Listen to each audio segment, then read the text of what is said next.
Creativity Podcast. I'm your host, Mari Reesberg. Over the past several years, I've combined my degrees in acting and somatic psychology to share my sustaining creativity techniques with performers. And now I've decided to share it with a bigger audience that includes you. I believe we are all creative, and this podcast is all about that. I'll be interviewing people from all backgrounds, ages, and creativity experiences to share just how creative we all are. Today, I'll be chatting with Sarah Finniss, art and yoga fitness instructor and children's book author. Please enjoy Sarah Finniss.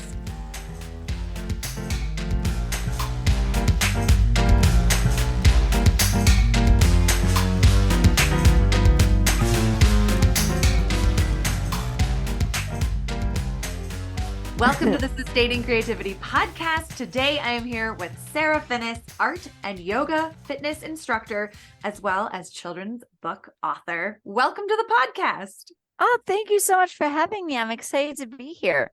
I am thrilled that you are here today to chat with us about creativity and share all of the ins and outs of being a children's book author and art and yoga fitness instructor. But before we dive into the creative aspects, if you wouldn't mind taking a couple of moments to just share a little bit more about who you are and what you do. Absolutely. I am a 36-year-old yoga fitness instructor. I have a background in art and early childhood education. So I still teach art classes online, but I wrote this children's book as a way to bridge my art teacher and my fitness instructor together to bring creativity and movement together for kids. Oh my gosh, I love that. Were you like a big mover yourself as a child? Yes, I love to dance around, not anything, super serious, but just to have fun and try different, how kids watch different performers and different kinds of dance movements and dance classes, that kind of stuff. Very cool. Well, I'm so curious about how this children's book kind of came to life and, if you want to tell us a little bit about it. Yes, I would love to. So it teaches kids different landmarks around the world through movement. So hopefully my intention would be that inspires kids to be creative with their movements. So maybe if they're learning something new, that they try adding movements to help them remember as well. Whether it be with a story that they're reading or math or spelling, they can move their body to different letters.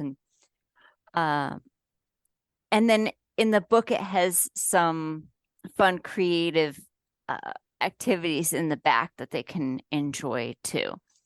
That's awesome. And that sounds like such a great combination of creativity and movement and learning. And it's like absolutely speaks to how I like to learn. Like being a performer and actor, I would pace and walk and move and memorize lines that way. So yes, that's awesome that you put it all together in a book for children. Very cool. I'm definitely the same way. I have to move around and keep the mind, the mind moving as well. Yeah, absolutely. Well, with that moving of the mind, I'm super curious. What does it mean to you to be creative? Uh, Having space to move in new ways, whether that is creating a picture or making, cooking a recipe, just having room to do it a little different, and I think having room in your life to pace around, really you need that space. Yeah, absolutely. How do you create that space in your life so you can move around and explore? Um, I like to get up. I'm an early bird, so just getting up early, just so I have some extra time for me, and playing music that makes me happy, and dancing around and having things that uh just bring me joy and having fun. Nice. Wow, I love that. I love hearing about the things that people do in their life that brings them joy, because I think that's part of creativity also, and being able to spark joy in our life. Creativity has the capacity to do that as well. Yeah, absolutely. It's like So freedom.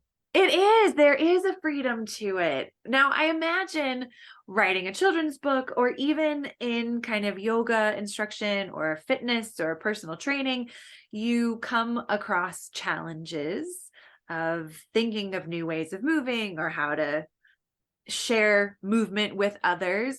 I'm wondering if you wouldn't mind sharing a couple or some of the challenges that you yourself have faced, and then how did you navigate those challenges?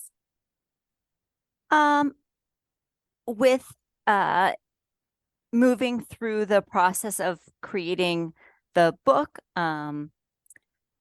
the illustrations, for example, getting the girl and her mom to look like the same person each time was a super huge challenge. And just putting it down and taking a break from it. Mhm. Um, and then revisiting with fresh eyes or fresh approach. Um, Mhm. as far as like yoga movements, again, just kind of taking a break and revisiting it when you are in a different headspace, I think goes a long way. Yeah. What do you like when you take breaks? What do you do on your breaks to help you? Um, well, sometimes they have to be longer than others, but try and get my mind away from that project or thing completely. So it's just uh, a fresh new perspective. So uh, again, I like to draw and paint. Um, any kind of physical movement helps me to kind of change my mindset. Yeah. Nice. Are you a fan of the like solo dance party? Uh, yeah. If you're having fun and it makes you happy and it gets you moving around, then I think that's great. That's awesome. I love the solo dance party. I'll get up in the middle of my work day and put on a favorite song and dance around Yes. for 3.5 minutes and then get back to work Yep, just to give myself a exactly. break. Yeah. That's fantastic. Yeah. I mean, you sound like creativity has been a part of your life for most of your life, and you've continued to express creative endeavors as an adult. But I'm really curious, what's your earliest memory of being creative? I had a dollhouse growing up that it was like a talking family dollhouse. So it was a fancy one, and I broke it all apart. And I had this giant shoebox that had a bunch, I had, I think, nine squares for the different shoes. And I took the roof off of the fancy bought house and put it on the box, and um, used construction paper and like wallpaper samples to design the rooms. And uh, I had a blast with that. I love it. Very much that design expression, and Yeah. sounds like lots of joy and lots of time to Yep. devote to it as a kid. Yeah, I love also the like taking it apart. I think we forget how dismantling something can really inspire creativity when we get curious about, well, what happens when I do this? Yeah. And I like this part of it, but I want to change it up a little bit. Yeah, making it your own, putting your own stamp on how you're going to use it and how you're going to experience it. That's awesome. That's so fantastic. It reminds me of like things in my own life that you know, I don't know that I was the kid who took things apart. I had a solid respect for rules and things that you didn't do things that way. But I'm so curious, was that encouraged in your life to have curiosity, take things apart, learn how they work? Like, where did that come from in your experience?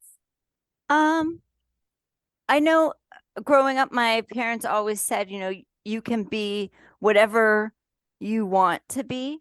Um, and I know I had a phase where I wanted to be a magician's assistant. So, Oh my gosh. Okay, that right there is amazing. That I don't know that I've ever heard anyone say they wanted to be a magician's assistant. Okay, that's incredible. Keep going. and as long as, I was serious about it, then they respected it and put, so I remember sending out emails. I looked up a bunch of the magicians, and said, I would really love an opportunity. This is Mhm. not that it went anywhere, but just having that support of, if that's what you want to do, if you have steps that will get you there, then, Yeah, go for it. totally. I love that. I mean, what that permission to really get creative with a career or ideas of what you could possibly do. I think that's fantastic, and I hope someday you get the opportunity to be a magician's Thank you. assistant if you still have a yearning to do so. I love it. Oh my goodness. I mean, it sounds like the creativity in childhood really just followed you into adulthood. And how does creativity show up in your yoga and fitness practices?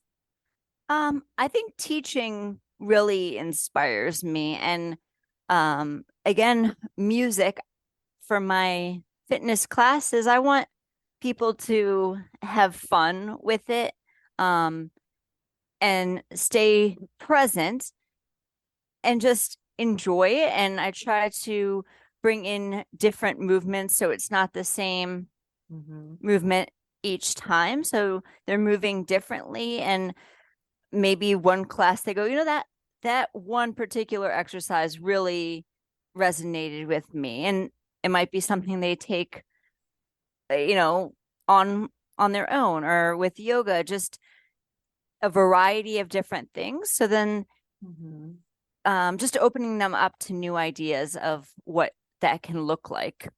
Yeah. What made you want to be a yoga and fitness instructor?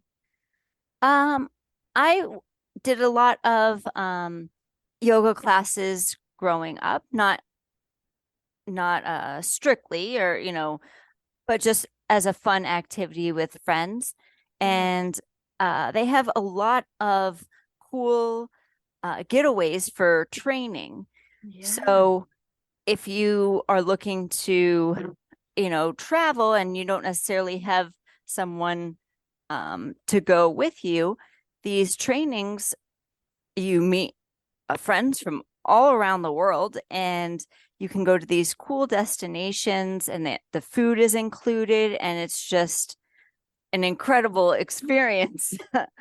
um, and so I was able to train in Bali, Indonesia, and it was just so much fun. And um, Yeah. just I have taken it a lot further than I anticipated when I went into the training.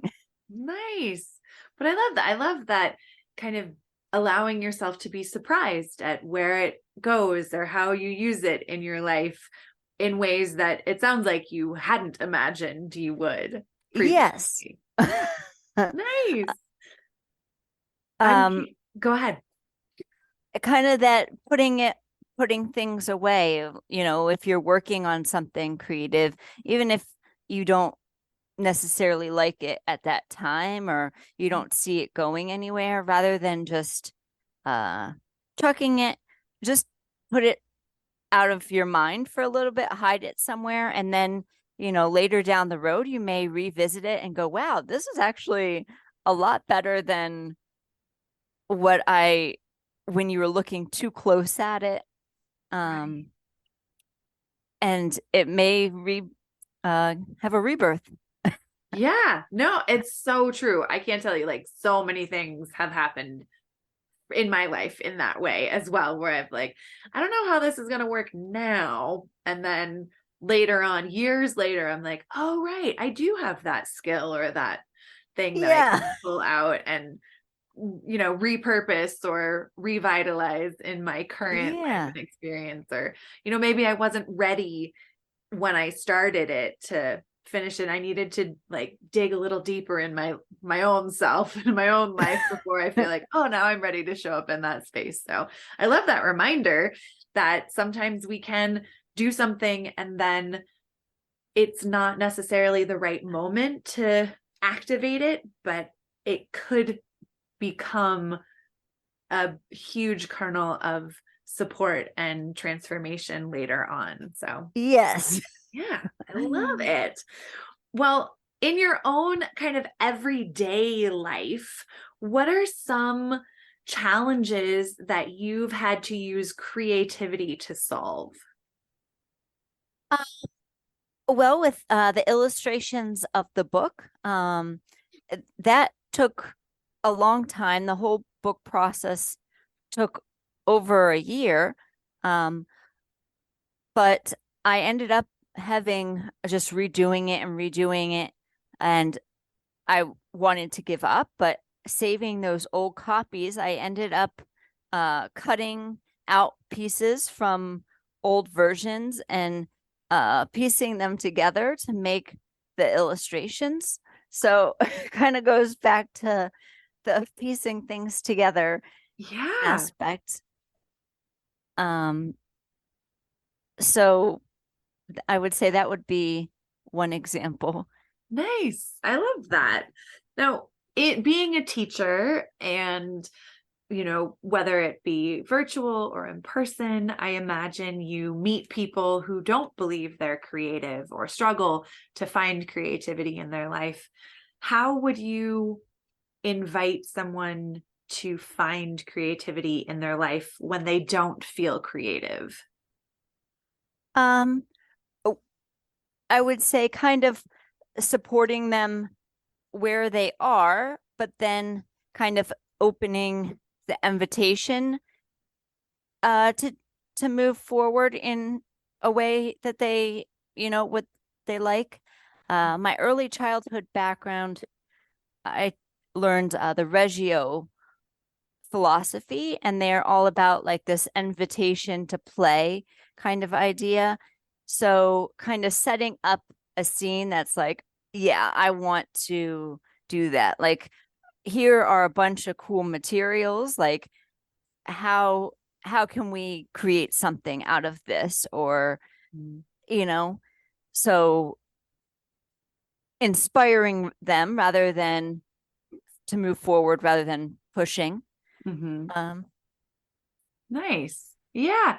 I mean, it sounds like there, that the teacher in you comes out not wanting to do it for them, but in that invitation, inviting them to find it within themselves to really step into a new way of seeing an opportunity or an experience in their life.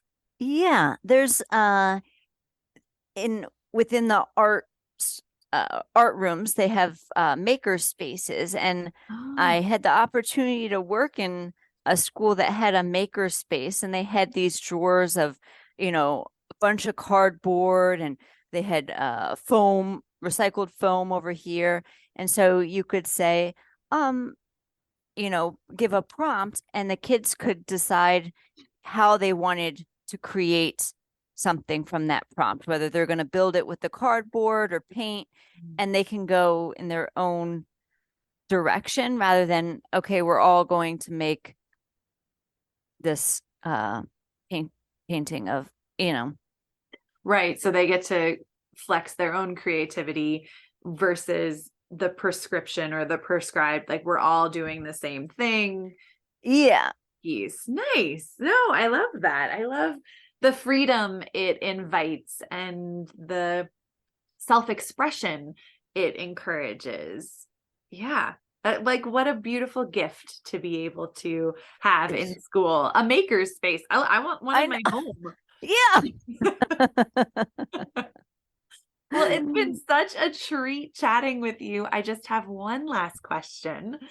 Okay. What does it feel like in your body to be creative?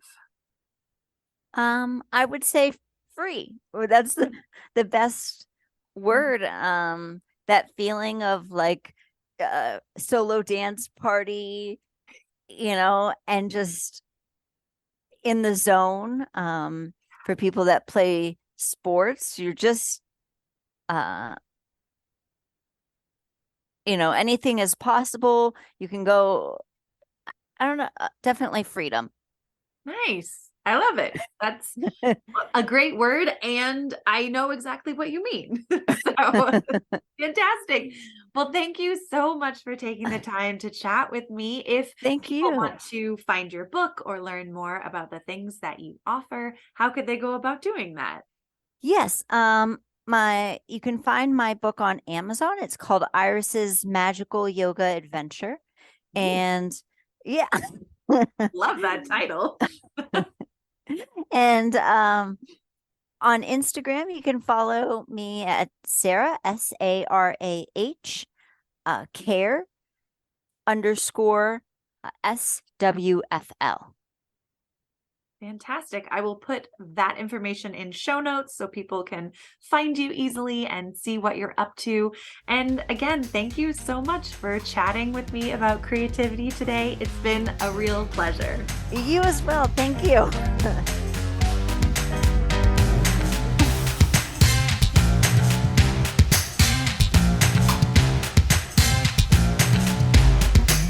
Thanks for listening to the Sustaining Creativity Podcast. We'd love to keep in touch, so follow us on Facebook and Instagram. We are at Sustaining Creativity. Make sure to subscribe to the podcast wherever you listen to podcasts. Tag your friends and family so they can listen too. We love to hear from you, so leave your reviews, comments, and questions. Check out our website, sustainingcreativity.com, for upcoming offerings and creativity coaching. Tune in Tuesdays for our next episode. And remember, with creativity, anything's possible.